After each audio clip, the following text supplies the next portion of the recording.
خوتي خواتاتي اهلا وسهلا مرحبا بكم يا جماعه الخير وصباح الخير عليكم مازول في اللون. السلام عليكم. J'espère que vous allez bien, j'espère que vous vous portez bien. Encore une fois, nous allons vous démontrer l'incohérence, l'hypocrisie, l'inconsistance de la diplomatie algérienne, du dogme actuel de la diplomatie algérienne. Même réellement, c'est pas de la diplomatie. C'est le dogme du régime Tebboune direct. Le régime Tebboune, version Tebboune, Shengariha, ils ont développé une sorte de culte autour de la question du Sahara occidental. Ils ont érigé la question du Sahara occidental, ils l'ont élevé au rang de cause nationale. Ils l'ont même mis au même niveau que la cause palestinienne. Et le régime algérien nous fait croire que tous les pays où là il essaye de imposer la question du Sahara occidental dans l'agenda de toutes les discussions bilatérales qu'il entretient avec les pays étrangers et qu'il en fait une affaire d'État au point où il détermine sa relation, la qualité de sa relation avec les pays étrangers en fonction de leur rapport avec le dossier du Sahara occidental. Je finis avec l'Espagne, crise ouverte, bras de fer diplomatique, crise politique, des tensions géopolitiques importantes. Ça fait plus d'une année et demie que nous ne parlons pas aux Espagnols. La réconciliation qui était prévue le 12 février 2024 a été capotée à cause en partie du problème du Sahara occidental, dans lequel l'Algérie veut absolument forcer la main à l'Espagne pour qu'elle ne s'aligne pas sur la position marocaine, pour qu'elle arrête de reconnaître, pour qu'elle ne reconnaisse depuis le printemps 2024, l'Espagne reconnaît uniquement le plan d'autonomie marocain comme la seule option fiable et viable pour résoudre la crise du Sahara occidental. L'Algérie n'a pas aimé, n'a pas apprécié. Elle fait du chantage à l'Espagne, elle fait des menaces, de l'intimidation, du boycott, des sanctions économiques. Et cette politique radicale et brutale a un peu été changée, elle a été un peu atténuée, on va dire, avec le retour de l'ambassadeur algérien, avec la nomination d'un nouvel ambassadeur algérien à Madrid vers la fin de l'année, entre novembre et décembre 2023. Mais la réconciliation qui était prévue en cette année 2024 n'a pas pu avoir lieu. Là, le régime algérien continue à faire de la pression sur l'Espagne, à faire du chantage à l'Espagne, tant que l'Espagne ne revient pas à une position neutre ou la favorable à une sorte de soutien à l'indépendance du Sahara occidental. L'Algérie ne pourrait pas, ou n'a pas envie en tout cas, n'envisagerait pas de normaliser totalement ses relations avec l'Espagne. Ça, quand on compare cette politique avec ce que l'Algérie pratique, avec la même politique que l'Algérie pratique avec d'autres pays aussi importants que l'Espagne, sur le plan géopolitique ou là, en tout cas sur le plan des relations bilatérales avec l'Algérie, on remarque un énorme décalage entre la réalité des principes, la réalité des constances prônées ou défendues par le régime algérien et les pratiques sur le terrain. Alors aujourd'hui, nous avons, à titre d'exemple, nous avons appris que le dimanche 3 mars, le chef d'état-major de l'armée algérienne, Saïd Chengriha, l'un des partisans fervents d'une politique radicale à l'égard de la question du Sahara occidental, radicale dans la mesure où l'Algérie considère encore une fois le Sahara occidental comme un pilier de sa politique. Saïd Chengriha va se déplacer prochainement au Qatar. Il va aller au Qatar. À partir d'aujourd'hui, il est parti au Qatar, officiellement pour participer à une exposition et à la conférence internationale de défense maritime, d'IMDEX 2024, à l'invitation donc du général de corps d'armée le Qatari, le chef d'état-major des forces armées qatari, le général de corps d'armée Salem Ben Hamad Al-Aql Al-Nabit. Saïd Chengriha a été invité, donc il va partir aujourd'hui, le 3 mars au Qatar, où il sera reçu par les autorités qatariennes. On ne sait pas combien de jours va rester Saïd Chengriha au Qatar, mais force est de constater que le Qatar n'est pas du tout un pays favorable à l'indépendance du Sahara occidental, ni aux résolutions, ni à une intervention de l'ONU dans le dossier du Sahara occidental, ni à une reconnaissance d'un statut non autonome du Sahara occidental, pas du tout. Le Qatar est encore pire que l'Espagne. Le Qatar n'est même pas pour l'autonomie proposée par le Maroc. Pour le Qatar, comme pour tous les pays du Golfe, le Sahara occidental fait partie du territoire marocain. Menzid Malhabes. Et c'est pas moi qui le dis, je vais vous faire écouter. Alors, une déclaration, je vais vous la faire écouter. Il faut savoir qu'aujourd'hui, comme par hasard, le jour même le jour même où Saïd Chengriha a décidé de partir au Qatar, c'est le jour où le Conseil de coopération du Golfe a tenu sa 159e session ministérielle. Le Conseil, les ministres des Affaires étrangères des pays membres du Conseil de coopération du Golfe se sont réunis pour leur 159e session à Riyad, au en Arabie Saoudite. En plus des pays du Golfe, le Koweït, les Émirats, le Qatar, l'Arabie Saoudite, Oman, qui compose cet organisme, cette entité géopolitique importante au Moyen-Orient. Il y a eu trois pays qui ont été invités, le Maroc, l'Égypte et la Jordanie. Les trois ministres des Affaires étrangères du Maroc, de l'Égypte et de la Jordanie ont été invités pour participer à des rencontres bilatérale et à d'autres réunions, en marge de cette réunion, en marge de ce conseil de coopération, en marge de cette session ministérielle du conseil de coopération du Golfe. Donc c'est pour vous dire que il y a une importance vitale qui est accordée aux relations avec le Maroc de la part du conseil de coopération du Golfe. D'ailleurs, le secrétaire général du conseil de coopération du Golfe, Jassim Mohamed El Boudaoui, a encore une fois soutenu et rappelé l'unité territoriale du Maroc et le soutien des pays du Golfe à l'intégrité territoriale du Maroc. هاوش قال الأمين العام لمجلس التعاون الخليجي نؤكد على مغربية الصحراء وعلى الوحدة الترابية للمملكة المغربية. C'est-à-dire le secrétaire général du Conseil de coopération du Golfe soutient la marocanité, mais chez le plan d'autonomie, mais ça ne même pas l'autonomie des pays du Golfe. La marocanité du Sahara occidental. Pour eux, le Sahara occidental fait partie du Maroc. Point barre. Alors, écoutez maintenant le ministre des Affaires étrangères du Qatar, le pays dans lequel va se rendre Saïd Shengriha, ce qu'il a dit sur le Maroc et le Sahara occidental. Écoutez-le.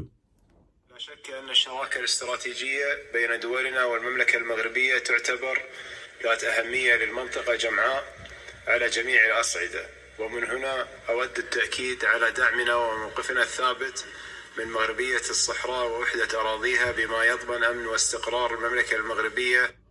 Voilà, نعاودها لكم. هذه c'était aujourd'hui le 3 mars, le jour même où Saïd Shengriha va partir à Doha. Je refais c'est un extrait de 19 secondes de la déclaration de l'intervention du ministre des Affaires étrangères qatari lors de la 159e session ministérielle du Conseil de coopération du Golfe qui se tient aujourd'hui même, 3 mars 2024, à Riyad en Arabie Saoudite.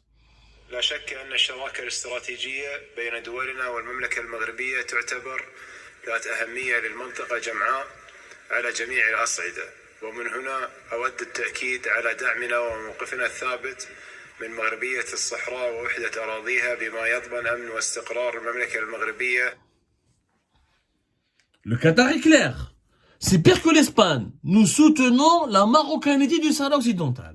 Je rappelle que Saïd Shengriha, voilà ce qu'il a déclaré. Et de cela à peine 6 jours, Saïd Shengriha, à Taman al-Assad, à Taman al-Assad, lors d'un exercice militaire qui a été organisé dans la 16e Légion militaire à Taman al-Assad, le chef d'état-major, notre chef d'état-major de l'armée nationale et populaire, Saïd Shengriha, a comparé les souffrances du peuple du Sahara occidental aux souffrances du peuple palestinien.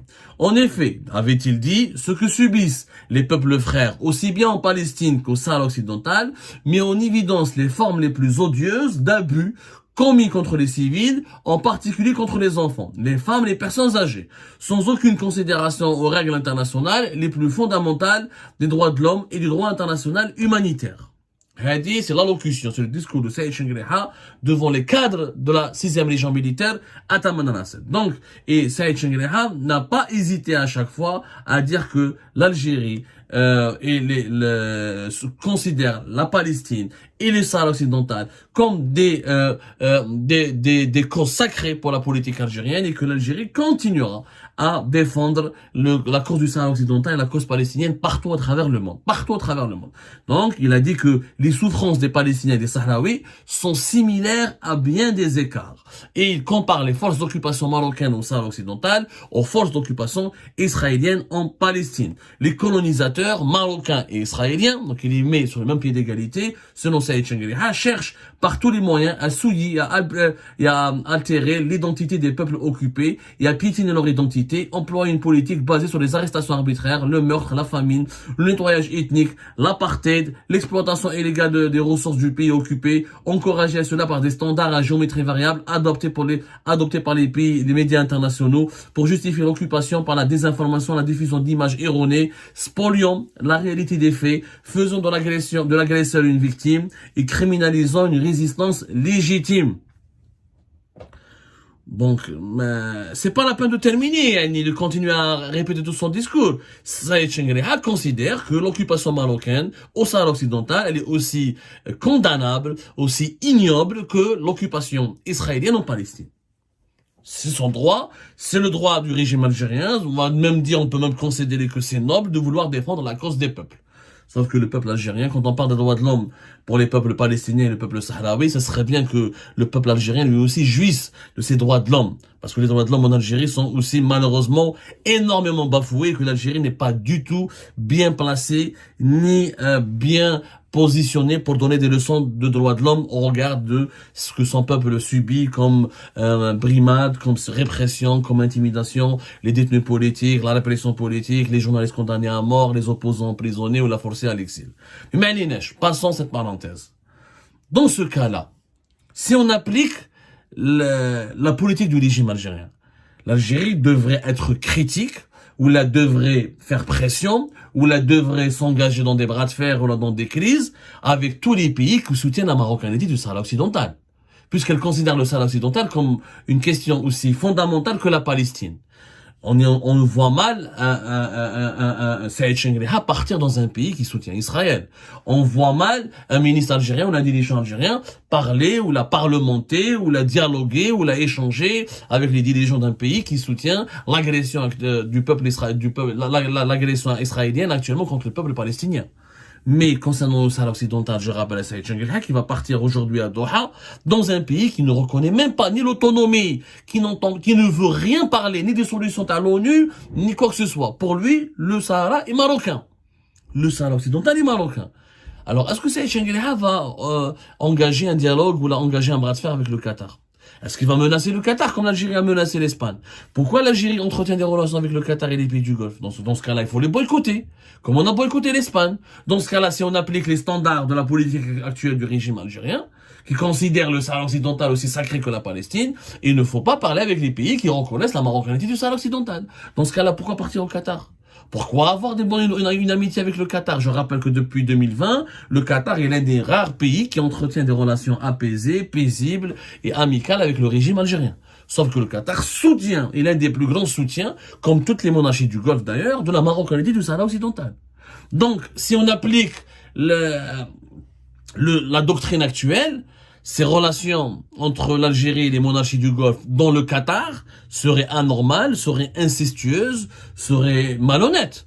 Puisque le Qatar ne soutient pas, ne reconnaît pas, puisque le Qatar est l'ami de l'occupant marocain. C'est l'ami de l'armée marocaine, c'est l'ami du Maroc dont l'armée réprime, viole, maltraite la population du Sahara occidental. Alors pourquoi nous sommes amis avec le Qatar? Pourquoi l'Algérie est amie avec le Qatar? Qu'on l'explique. Je vous les incohérences. Les incohérences, les contradictions de la politique algérienne. Pourquoi on fait subir à l'Espagne? Pourquoi on ne ferait pas subir plutôt au Qatar ce qu'on est en train de faire subir à l'Espagne? Boycott économique, gel des relations diplomatiques, parce que le Qatar reconnaît la marocanité du Sahara occidental. Alors que l'Espagne reconnaît l'autonomie. C'est moins grave.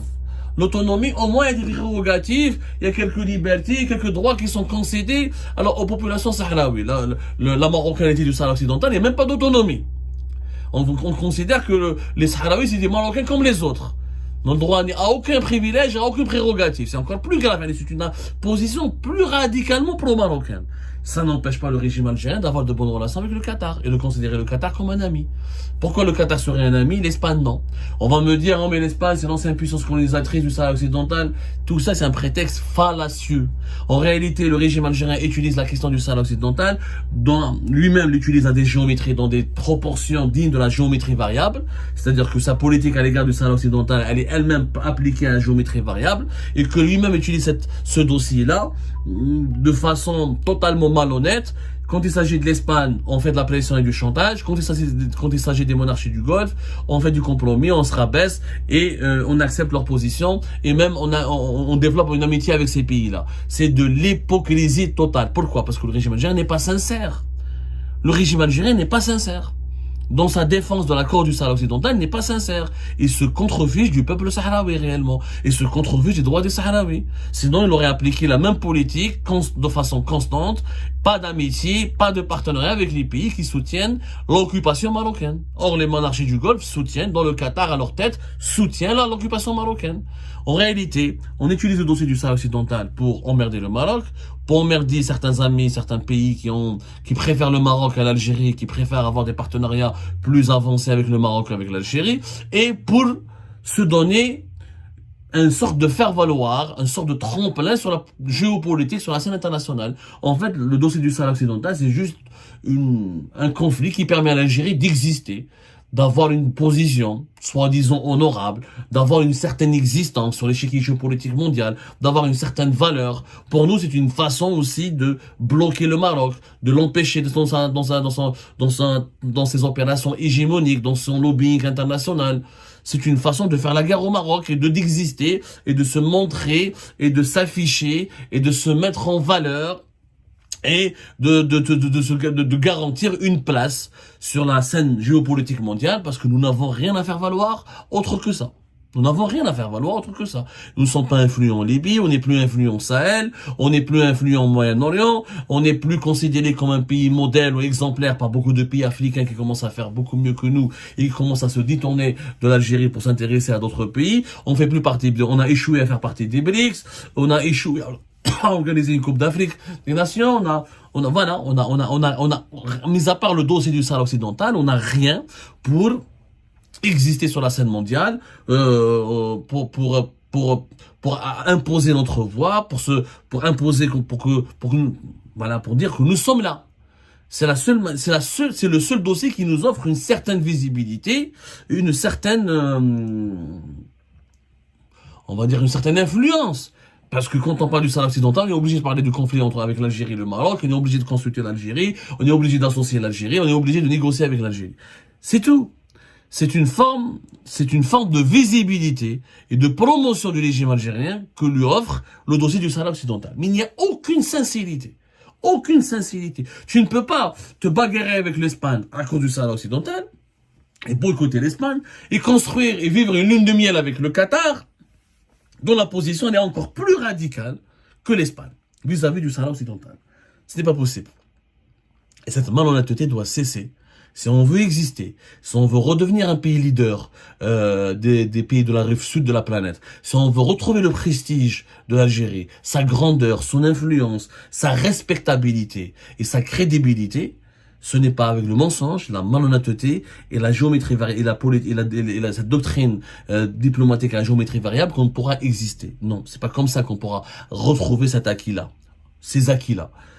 Il faut vraiment redescendre sur terre et pratiquer les véritables constances de la diplomatie algérienne, à savoir le partenariat sud-sud, l'émancipation des peuples, le soutien du droit au droit international, mais aussi l'unité arabe, l'unité maghrébine, la politique du bon voisinage, la non-ingérence, la non-violence, le développement économique, la construction des marchés communs en Afrique et dans le monde arabe.